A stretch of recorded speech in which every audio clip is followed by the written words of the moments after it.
Hello, welcome back to my channel. I know it's been a long time since I posted that first video. I intended to make a lot more videos, but I just got very busy and tied up with a lot of things. But I hope to be back more, and recently a project popped up that I really want to share with you.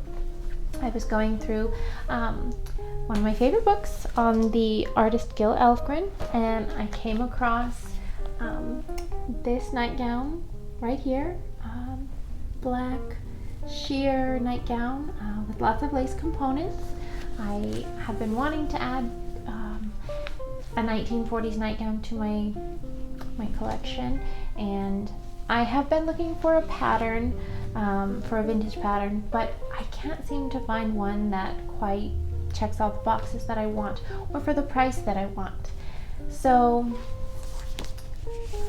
I am going to attempt to draft a pattern, which I don't normally do. I am not very good at math, and for some reason I think that to be able to draft patterns you need to be good at math, and I don't know if that's the case. It may not be. I've never really sat down and forced myself to do it. I usually just use vintage patterns, and if I don't have the exact pattern that I want, I usually kind of Frankenstein a couple together. I'll take the top from one, the straps from another, and the skirt from something else, and kind of put them all together with minor adjustments, like moving the darts so that they line up from the bodice to the skirt, or things like that.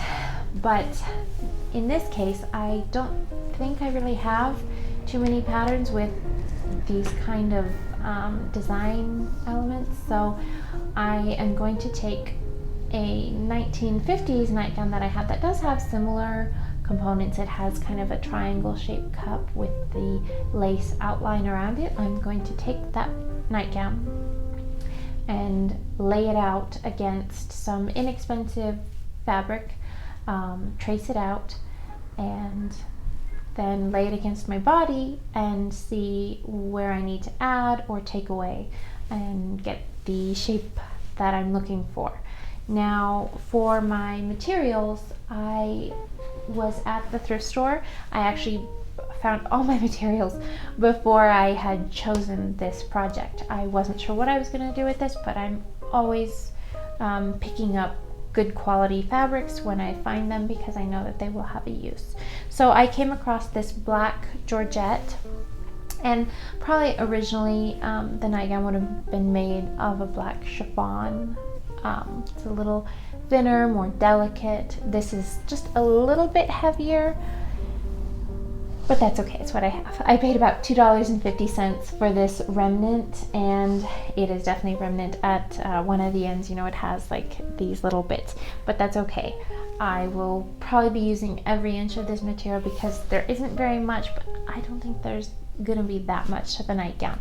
I'm gonna see how long I can make it. If I can make it the same length as in the illustration, I will try, but it might be just a little bit shorter. And that's okay with me. So the fabric I'm very excited about. Now the lace is going to be a little bit more tricky, because I went through my fabric stash and the only black lace that I have just screams polyester, and nothing seems to be quite right. It's either really wide or is cotton, eyelet, ruffle. So this is the only thing that I have that is really suitable, that I have enough of. So what I'm going to do is I'm going to dye it black. And I'm hoping that I can get it as dark as this, but if not, it's going to be okay. So first I need to trace out my pattern pieces from the nightgown and get an estimate of how much lace I'm going to need, because I definitely don't want to be dyeing this in 2 batches, so that we have a nice even uniform color.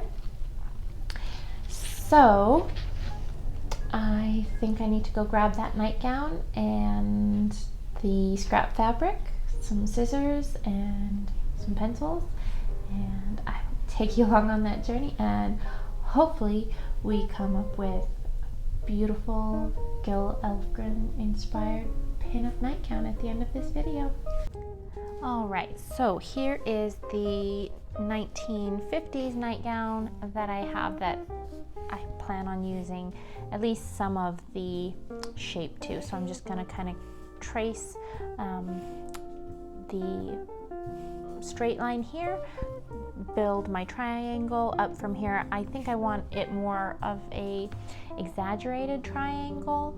This one's a little bit softer, and so this is kind of what I'm working on. I also like this little back panel. I have to do some repairs on this one, but I like how it kind of dips down at the waist. Oh, kitty cat cameo.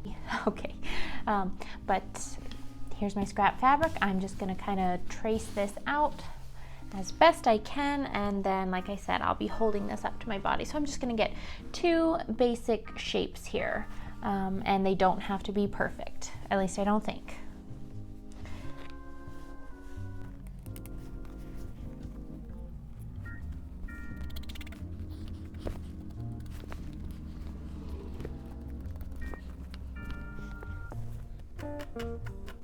And keeping in mind that this has been gathered up and it's also stretch material, so I kind of have to factor that into my non-stretch fabric, and imagine that this piece here was open wide. So I'm just kind of going to, like I said, this is a rough estimate, so I'm just going to kind of do this, and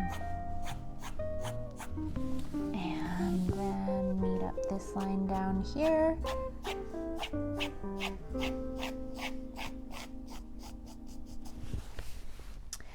And so while I have this down here, I will kind of get a rough estimate of the back piece as well. Fold this in half and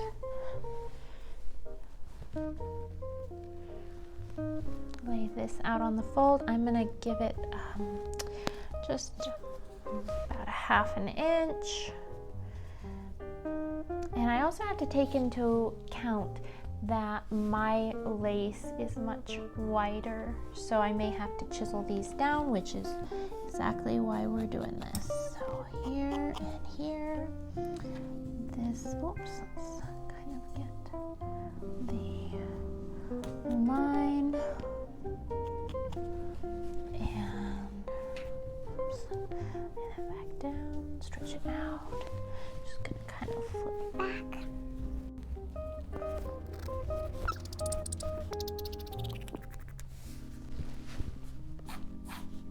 You probably can't see my pencil lines, but I'll cut these out and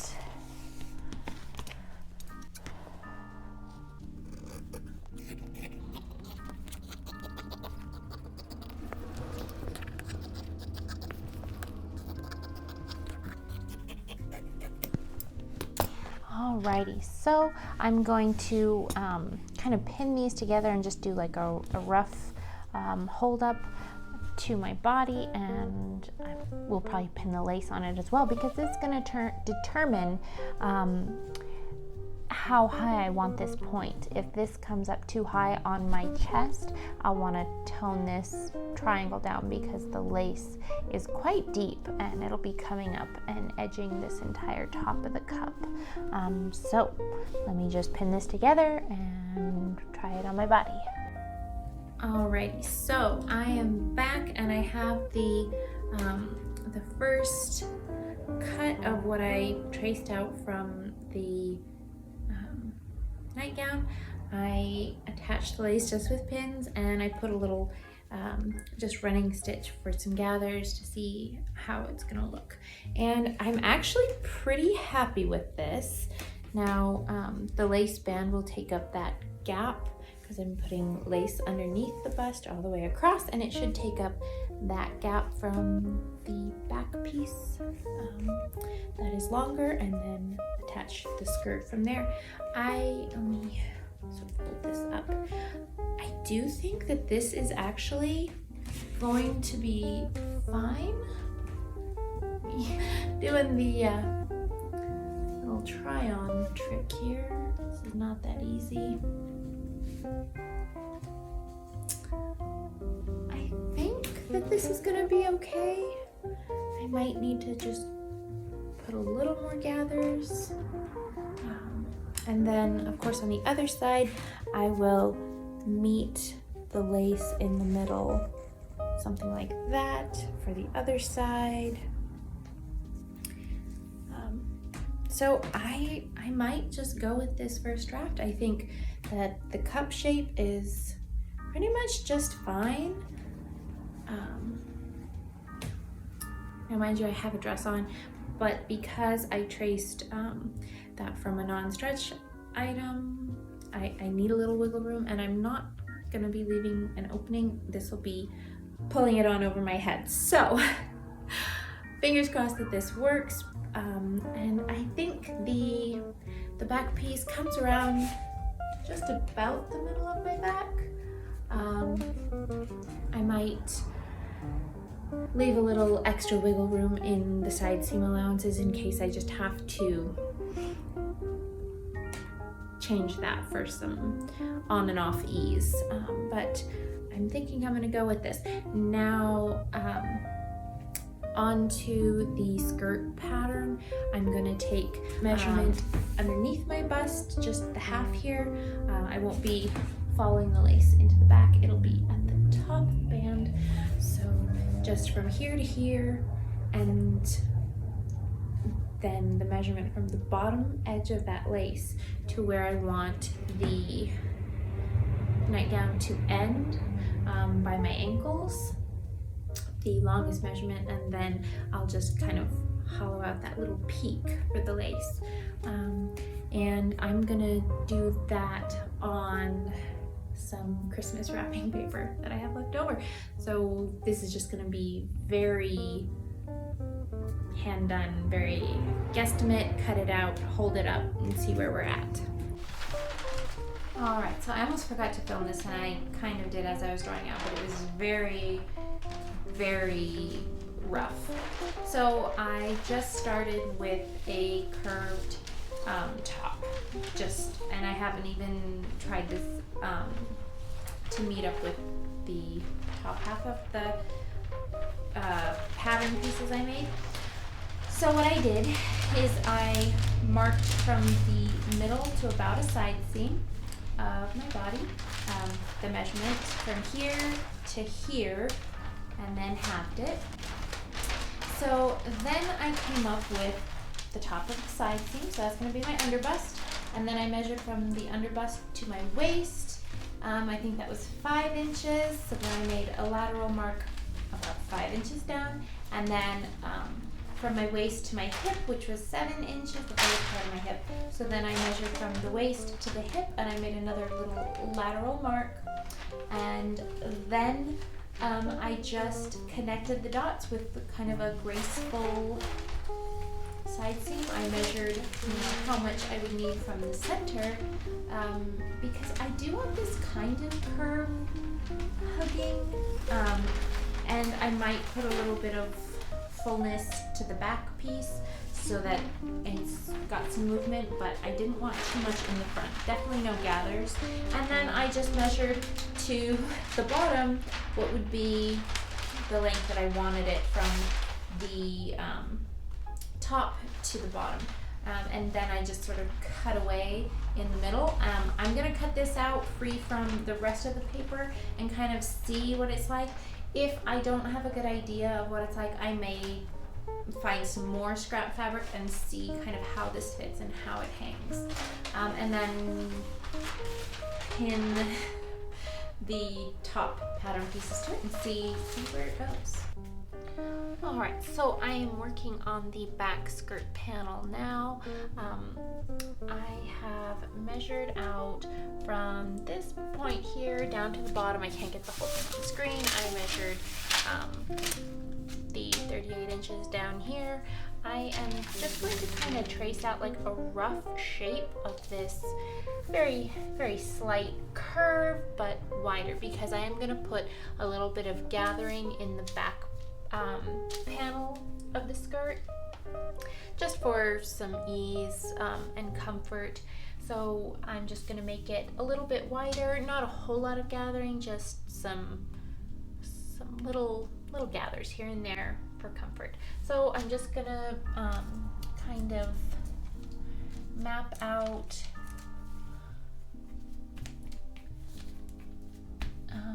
the line here for the top edge of the back skirt, and like I said, it will be wider.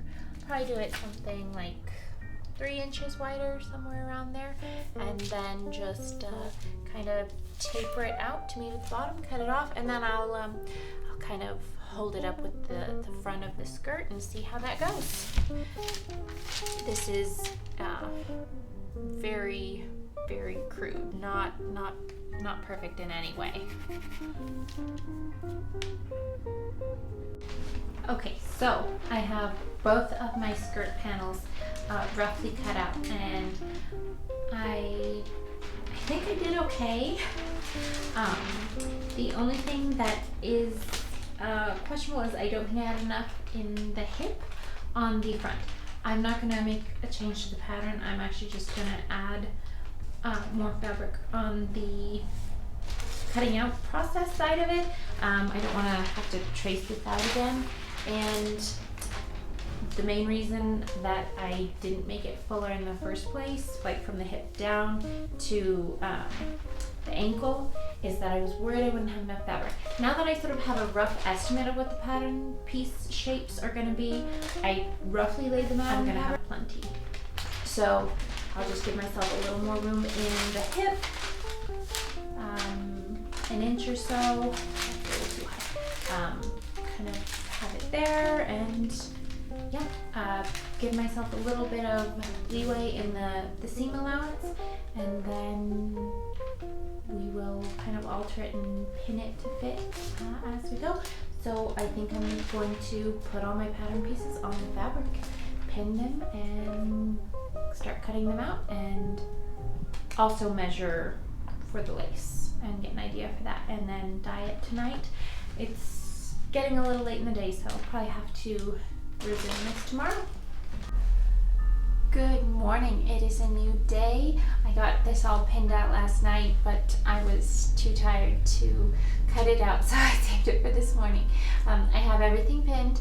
I do have a little bit of extra fabric here. I'm gonna save that just in case I have to recut the cups. I'm cutting them on the straight grain.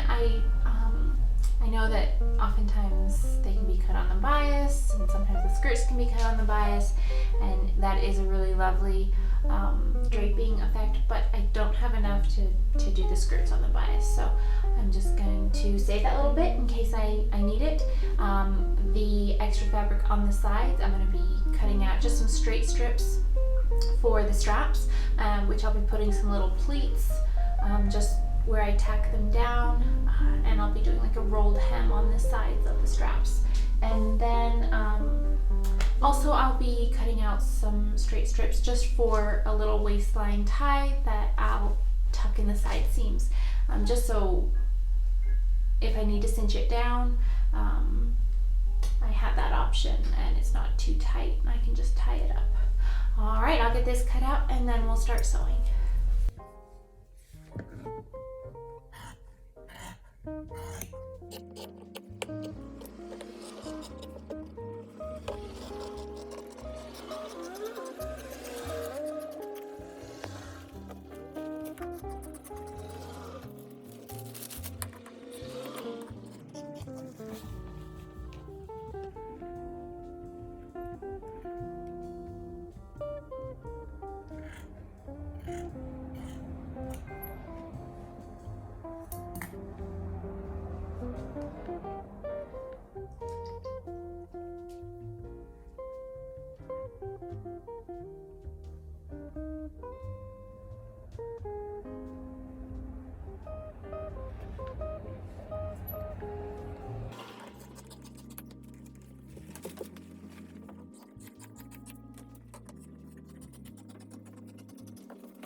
right, starting to sew now. My first step is attaching the lace to the top edge of the midriff and skirt piece in the front. That way I can know how much to gather down the front cups when I attach them.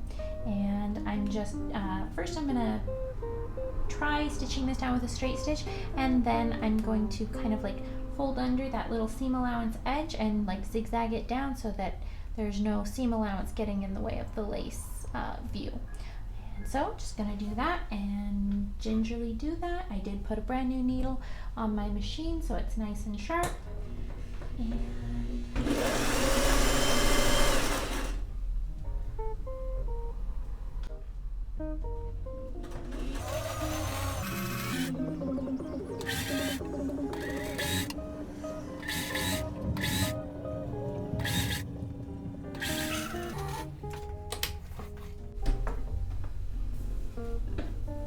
okay.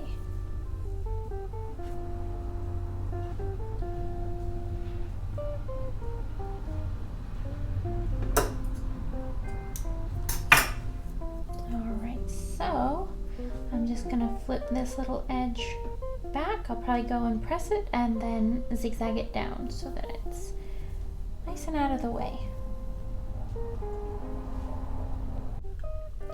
So I am just with a very narrow, very short zigzag stitch, zigzagging very close to the stitching line of the lace between the georgette and the lace, just to kind of keep that edge down and also prevent fraying.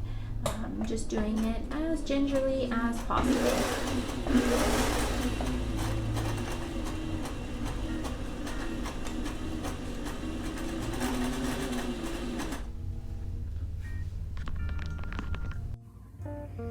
All right, just checking in. I have both cups done and the back bodice. The front skirt is just waiting for the cups and to be attached to the back skirt. What I'm going to do is I'm going to press the seam allowance down and then top stitch this waistline edge to the bottom half, or to the waistline edge of the back skirt once I put those gathers in, and then I'll be joining the side seams. Once I have the side seams together, I'll put the lace along the bottom edge, do the same treatment that I did on all the lace, and that was stitch it with a straight stitch and then zigzag the seam allowance down and trim it. So it's really nice and neat. Came out really well. It's actually going really well. I'm sort of like expecting some sort of disaster to happen that makes it unwearable, but so far so good. So I'll check back in a little while.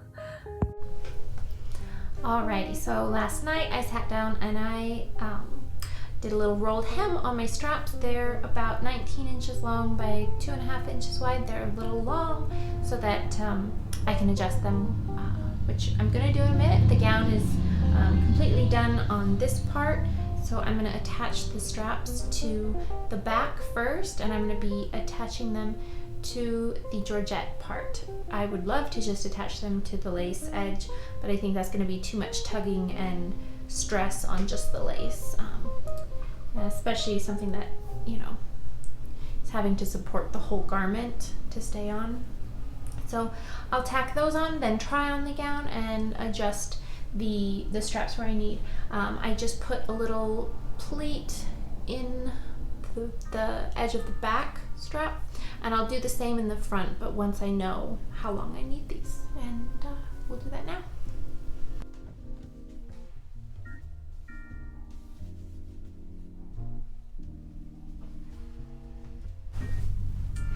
All right, so she is done and I'm so happy with it. It came out pretty much just as I expected. The only exception being, and I don't know how this happened because I even planned to bring the triangles in and put a little seam between them to bring the neckline up. and somehow I didn't do that, and I attached them just as they are straight to the bottom of the cup, and so it makes it just a little lower cut and just a little more daring, but that's okay. I can, if I feel like it, take the stitches out and fix it. It's not something I want to do because I have all those zigzag stitches in there and I don't like taking seams out, but I'm really happy with it. I know I was scared to draft, and this is such a simple pattern. I shouldn't be proud of myself, but I am. I'm really proud with how it turned out. The fabric is really slinky. It feels nice. I just love it. So if you like this video, don't forget to like and to subscribe, and let me know what you'd like to see down in the comments. If you'd like to see more sewing videos or something else, just let me know. Thanks so much for watching. See you next time.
Thank you.